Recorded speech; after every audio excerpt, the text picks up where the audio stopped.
marriage was on the verge of divorce, but suddenly, my wife surprised me by hosting a family dinner. At the table, she said, "I want to make a toast to finally be honest." Then she looked at my sister and said, "He's been sleeping with you, hasn't he?" The room went silent. My sister dropped her fork. I just stared. I'm Bryce Maddox, 42 years old. Grew up in Erie, Pennsylvania, but I've been calling Asheville, North Carolina home for the past 10 years. I'm a contractor, remodeling homes, building decks, fixing roofs, you name it. It's not glamorous, but it's honest work. And I've always liked working with my hands. There's a rhythm to it. Unlike marriage, where nothing ever seems to line up square, no matter how many times you measure. My wife Janine, she's a nurse practitioner, Mission Hospital. Smart as HLL, sharp tongue, even sharper instincts. She's the kind of woman who doesn't say "I love you" every day. But when she does, it lands like a brick in your gut.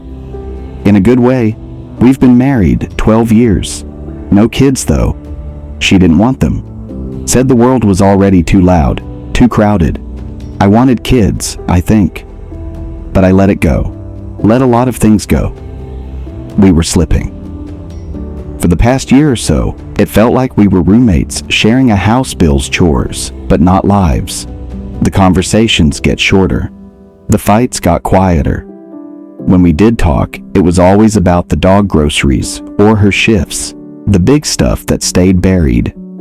Then came that Tuesday. I remember it was drizzling on the drive home. I just finished a long day, refinishing a deck out in Black Mountain boots, soaked through jeans, stiff with sawdust. I pulled into the driveway and saw both our cars there. Thought maybe she got off early. Then I smelled it. Garlic, rosemary, lemon. She was cooking. Janine hadn't cooked in months, not since before. Well before everything got weird between us. I stepped into the kitchen and she was lighting candles. Real plates, cloth, napkins, wine glasses. She even had a bottle of red breathing on the counter. I blinked. "Are you expecting company or?" She glanced at me, gave me a small smile. "Yeah, Marley and Reggie are coming for dinner," I paused. "Since when do you plan family dinners? I thought it'd be nice. Sit down, eat something together like we used to." That was the first red flag. Janine had never really liked my sister. Marley said she was flaky, manipulative. Marley had her issues. Sure, she bounced between jobs, relationships, moods, but she was still my little sister. I always felt like I had to take care of her. And lately, she'd been around a lot more, dropping in, sending random texts, asking to hang out. Once she asked for help moving a dresser while Reggie was working late. I told myself it was harmless. I should have known better. Anyway, Marley and Reggie showed up around 7. She brought wine, and Reggie brought that weird forced energy, like he was trying too hard to seem cool. We made small talk. Chicken was good. Janine had made this lemon rosemary dish she used to do early in our marriage. Nostalgic, it was all too normal. Everyone laughed a little too hard, smiled a little too wide. Janine poured more wine, then she picked up her glass and stood up. "I want to make a toast," she said, raising her glass. We all followed automatically, to finally be honest, she said, smiling, but not the nice kind of smile, the kind where you know something's coming and it's not going to be good. I chuckled nervously. "What's this about?" She turned to Marley. "He's been sleeping with you, hasn't he?" The room froze. Marley blinked like she didn't understand the words at first. Her fork slipped from her hand and clanged against the plate. Reggie looked from Janine to Marley, back to me. "Wait, what?" My stomach dropped so fast I thought I was going to puke. Janine didn't flinch. She was calm. Too calm. Marley stammered. I don't know what you're talking about." Janine nodded slowly like she'd expected the lie. I found the texts, the calls, that photo from the night Bryce told me he was helping Reggie set up his new speakers. "You were wearing that red tank top. Same one in the picture." Marley's face turned white. She looked like she was about to pass out. Reggie stood up. Are you serious right now? I tried to speak.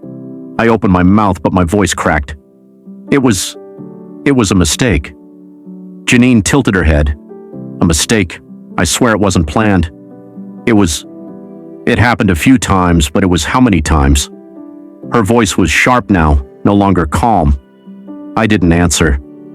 She scoffed and sat her wine glass down like it weighed 100 pounds. Unbelievable. Marley was crying. Reggie was shaking his head like he was trying to wake up from a dream I should go.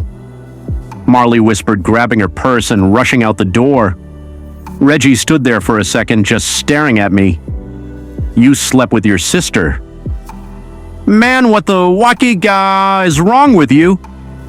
He followed her out, but not before slamming the door so hard the picture frame on the hallway wall tilted sideways. Janine didn't cry. She didn't yell. She walked into our bedroom, packed a small overnight bag, and left quietly. No goodbye, no slam, just the click of the door and then silence. I sat there in that dining room for hours, staring at the half-eaten food, the flickering candles, the empty chairs. Days passed, then weeks. I crashed at my buddy Kyle's place. He didn't ask questions, just handed me a beer and a blanket. I didn't tell him much. Just said things blew up. I didn't call Janine. Didn't try to fix it. What could I even say? Sorry, I cheated on you with my own sister. Even now, writing that out makes me want to crawl out of my skin. I ignored Marley's calls and texts. She sent long paragraphs at first, then shorter ones, then finally just silence. I couldn't deal with her. I hated what we'd done. I hated myself more. It started after a big fight. November, Janine and I had argued about the holidays. She wanted to spend Christmas in Ohio with her cousins. I said no, told her I was tired of pretending to like them. We said ugly things. She told me she was tired of carrying the whole marriage. I told her I felt like a ghost in my own house. That night I drank too much. Marley came over, said she'd heard from Reggie that I was off. Brought a six-pack. We sat on the back porch, talked. She said Reggie didn't really care about her, that he hadn't touched her in weeks, that she always felt invisible in our family. I feel like I'm only ever seen when I mess up. She'd said I should have stopped her, should have shut the door, called Janine. Anything but what I did, but we kissed. Then it happened, and it happened again and again. Each time I promised myself it would be the last. About a month later, Janine's mom called me. She's staying with me, she said. She wants to see you. We met at a park in Hendersonville. She wore sunglasses and a gray coat I hadn't seen before. She didn't smile. I filed for divorce, she said. But I haven't turned it in yet. I swallowed hard. Okay, I just wanted to look you in the eye, ask you why. I shook my head. I don't know. I was angry, lonely. It doesn't justify anything. I know that I hosted that dinner because I needed to hear it from you. I needed the truth out loud. I did love you, Janine. Still do. You don't do that to someone you love. She was right. She stood up, brushed off her coat. Take care of yourself, Bryce. She walked away, and just like that, 12 years of marriage were over. I didn't go home that night. Didn't go back to Kyle's either. Just drove around the back roads outside Asheville for hours. Past old Barnes gas stations with flickering lights and houses tucked behind pine trees. The world looked colder somehow, like even the trees were judging me. I finally parked outside an old convenience store in Swanoa. I sat there staring at the open 24-hour sign, wondering what the hell I was doing. I walked inside, bought a stale cup of coffee, and sat on the curb with it. That's when I called my dad. He picked up on the ring. Bryce. Yeah, you all right, son? I didn't answer right away. Then I said no. There was a pause, a long one. Is it Janine? Yeah, I said, but it's not just her. I screwed up. Another pause. How bad I stared at the traffic light across the road. Really bad. My dad sighed. Well, sometimes the only way out is through. That was the kind of advice he gave folksy, obvious, but somehow in that moment it helped. The next morning I went to work like nothing had happened. My crew was framing out a second story edition up in Weaverville. I didn't say much, just kept my head down. Hands busy, hammering, measuring, sawing. That's the thing about manual labor. It gives you somewhere to put the noise, but the noise didn't stop. Not inside. Around the third week, I finally answered one of Marley's texts. "Marley, please talk to me. Just once, please." I texted back, "Me. We shouldn't have done what we did. It can't ever happen again." She called me 10 minutes later. "Bryce, thank you for replying," she said quickly, voice shaking. Are you okay?" I didn't answer that. "You hate me, don't you?" "I don't know what I feel." I said, "I hate what we did. I hate what it costs." Reggie left me. She said right after dinner, packed his stuff and left. I nodded though. She couldn't see me. Janine filed. She hasn't turned it in yet. "Do you think there's a chance between you and her?" "I don't deserve one. Neither do I," she whispered. I've been talking to a therapist. I'm trying to figure out why I always destroy things that hit me in a place I didn't expect, because that was exactly what I've been doing too. Destroying things, my marriage, my family, my identity. We can't fix this. "Marley," I said softly, "we can't unbreak what we broke." She sniffled. "I know, I just wanted you to know I'm sorry, I really am. I am too." Then I hung up. I started therapy a week later. Found a woman named Annika through a friend. First session, I didn't say much. Just sat there with my arms crossed, counting the seconds. Second session, I talked about Janine, about Marley, about the fights, the silence, the weight I've been carrying for years but never acknowledged. Anna asked me once, "When did you first start feeling invisible in your own life?" I didn't have an answer. Still don't. A couple months passed. Then one day I got a letter in the mail from Janine. It wasn't legal documents, it wasn't a note telling me to rot in. HLL, it was just a letter handwritten 2 pages, no return address. She wrote, "Bryce, I've spent a lot of time being angry. I've also spent a lot of time wondering what I missed. You hurt me more than I thought possible, but pain like that doesn't come from someone you don't love." That's the hard part. I think somewhere along the way we stopped seeing each other. I saw a man who stopped trying. You saw a woman who stopped caring. Maybe we both stopped showing up. That doesn't excuse what you did. Nothing does. But I want you to know I'm not writing to hate you. I'm writing to let go. I'm moving to Charleston. Starting a new job. I don't know what the future looks like, but I hope you figure out who you are without me. Take care of yourself. Janine, I read it 5 times, sat on the porch in the freezing cold, reading it again and again. Not because I hoped there was a hidden message, but because her words were the most human thing I'd felt in months. Marley moved back to Pennsylvania, got a job at some boutique in downtown Erie. I asked my mom how she was doing. She said Marley was quiet, kept to herself, and didn't go out much. I haven't spoken to her since that last call. My folks still don't look at me the same. My dad's the only one who really talks to me anymore.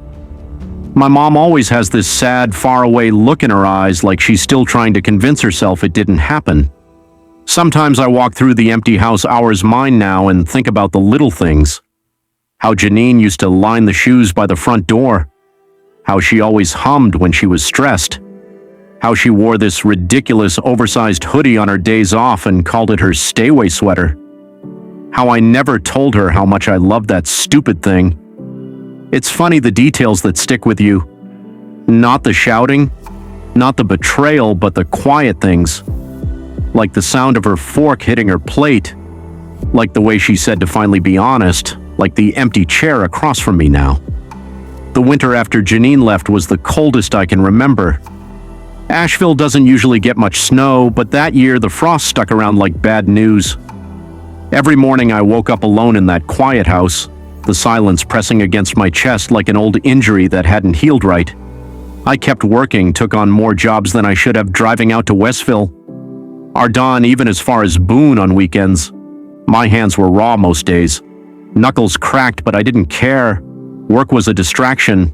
Every hour with a hammer was one less with my thoughts. Then one evening in late February, I stopped by a local Dive Nick's tavern. It's one of those spots with dim lighting dartboards and the same regulars, in the same seats every damn night. I didn't go to drink, I just needed to be somewhere that wasn't my house. Somewhere with people, noise. I ordered a ginger ale, sat at the bar. The guy 2 stools down nodded at me. "Bryce, right? You did my brother-in-law's deck out in Hendersonville, could be." I said, "Not really in the mood." He said, "You were solid square as hell. Everything lined up perfectly." I gave a half smile. Glad to hear it. He sipped his beer. "Are you still married?" That threw me. "What, you had your ring on when you came out to the site," he said. Just wondering, I looked down at my hand. The ring was long gone, of course, but the tan line was still there, faint but permanent. "No," I said after a beat, "not anymore." He just nodded like he understood. Thing is, people don't ask about the why. Not often, they just hear divorced and move on. But sometimes, like that night, someone pauses like they know there's more beneath it, like they see the weight of your answer, even if they don't know the story. I saw Janine again in March. She was in town for her cousin's wedding. I didn't know she was coming. I was picking up a prescription for my mother at the CVS on Maramon, and there she was in the parking lot standing by her car phone pressed to her ear. My heart did this weird thing, like it skipped a beat and tripped over itself. She looked over and saw me. We both froze. Then she gave a small wave. I walked over. "Hey," I said. "Didn't expect to see you. I'm just in for the weekend." She said, "Cousin's getting married at the Biltmore Fancy." She smiled, but it didn't reach her eyes. "How have you been?" I asked. "Busy," she said. "The hospital in Charleston's good long hours, but it keeps me moving." "You same, working, trying to be better." She looked at me then. Really looked like she was trying to read between the lines. "I got your letter?" I said I wasn't sure if I should send it. She replied, "I'm glad you did." We stood there in silence for a minute, the parking lot around us buzzing with normal life, horns, honking carts, clattering, kids whining. "I'm not angry anymore," she said quietly. I nodded. "I am at myself." "You can't stay there forever." "I know." Another pause. "I should go," she said. "Mom's waiting, right?" She turned to leave, then stopped. "For what it's worth, I'm glad you're still standing." And then she got in her car and drove away. I didn't move on in the Hollywood sense of the phrase. No dramatic rebound, no whirlwind romance. I dated a little, but it all felt hollow, like eating when you're not hungry. One woman, Dilea, a florist from West Asheville, asked me on the 3rd date why I seemed so sad all the time. "I'm not sad," I said, "just quieter than I used to be." But she was right, I was sad. Still carrying it, still unpacking it. One night in April, I sat in the backyard of my house with an old photo album. One of the ones Janine put together years ago. Inside were pictures from when we first moved in. Her in a baseball cap and paint-covered overalls. Me holding a drill like I knew what I was doing. There were birthday photos, lazy Sundays, vacations to Savannah, Tennessee, and up to the mountains. Then I turned to a page with nothing on it. Blank. I stared at it for a long time. The silence of the backyard wrapped around me. The neighbors' wine chimes clinked in the breeze. The distant rumble of traffic from my 240 was the only real movement. And I remember thinking, this page right here, this is where the rest of my life begins. Not in some dramatic, redemptive way. Not in a time to fix everything. Kinda way. Just the next page. The next week, I started volunteering with Habitat for Humanity on weekends. It wasn't a grand gesture. I wasn't trying to earn points. I just missed building things for people who needed it. Missed purpose. A guy named Clarence ran the crew. Older black man, retired Navy. No nonsense, but kind in the way he talked to you, like you were already trying your best. "Have you ever screwed something up real bad?" I asked him one Saturday while we framed a door. He looked up and grinned. "Son, I have 4 ex-wives and a brother I haven't spoken to in 15 years. You tell me." I laughed harder than I had in months. Late spring brought warmth back to Asheville. Dogwoods bloomed. The air smelled like fresh-cut grass and rain. Things softened inside and out. I didn't talk to Marley again. didn't reach out. Maybe one day I will, maybe not. Some things just don't heal in this life. But I forgave her quietly in pieces in my own time. I forgave myself too slowly. That was harder. One Sunday, I stopped by my parents' place. My mom opened the door. She didn't hug me right away. She didn't say much, just looked at me like she was deciding something. Then she stepped aside. "Are you staying for dinner?" I nodded. "Yeah, if that's okay." She looked at me, really looked, and said, "It's about damn time." Inside, my dad had the game on. The smell of pot roast filled the house, and for a moment, just a second, it felt like home again. Not perfect, not fixed, but still mine. Summer in Asheville always feels like a reset. Tourists start flooding downtown. Music floats from open bars. The city hums with a kind of hopeful energy, but for me it felt like the calm after a storm. Not because everything was okay, it wasn't, but because I had finally stopped pretending it ever would be again. And then something happened that I didn't expect. Marley came back. I got a text from my mom one morning. "Mom, your sister's in town. She's coming over Sunday. You should too." I stared at that message for a long time. I hadn't seen Marley since that dinner, since Janine's toast. I didn't reply, but Sunday rolled around and I went. My mom didn't say much when she opened the door, just gave me that tired look she'd worn since everything blew up, then turned and walked back inside. The smell of roast chicken filled the kitchen. My dad was sitting in his recliner watching golf, pretending like the family wasn't shattered. And then I saw her. Marley was in the kitchen helping slice carrots. She looked older, not physically, but something in her posture, smaller, softer. She looked up, saw me, and froze. "Hey," she said. I nodded. "Hey." The awkwardness was thick like a fog that settled between everyone and just stayed. Dinner was civil, not warm, not angry, just that middle ground where nobody wants to start anything. But near the end, my mom dropped her fork and let out this sigh that could have cracked the walls. "You know what?" she said. "I'm tired of pretending we're okay." My dad muttered, "Gene, no." She snapped, "We've been sweeping this under the rug long enough. I want to know what the hell happened between my children." Silence! I opened my mouth to answer, but Marley beat me to it. "I ruined everything," she said, voice trembling. "It was me. I crossed a line no sister ever should, and I've hated myself every day since." She looked at me, then back at my mom, but I wasn't the only one who broke it. My mom's eyes shot to me. I nodded slowly. "She's right. We both did.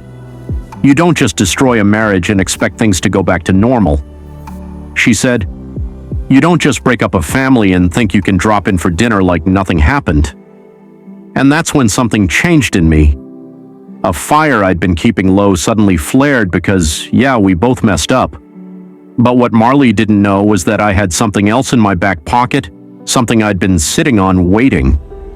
Back when everything first fell apart, I wasn't sleeping much. I'd spend late nights scrolling through old emails, receipts, bank statements. I don't even know why. Maybe trying to piece together how my life unraveled. That's when I found it. A receipt from a hotel in Boone, dated 6 months before Janine's dinner blow up. The name on the reservation, Marley Maddox. The second guest, Reggie Halloway. Yeah, that Reggie. Her boyfriend. The one she cried about. The one she said didn't touch her anymore.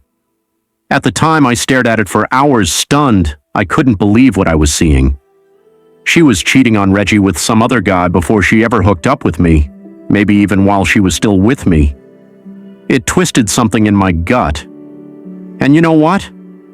I didn't say anything. I was too ashamed of what I had done. But that day, sitting there at the table while she painted herself as the fallen saint, that was the moment I stood up.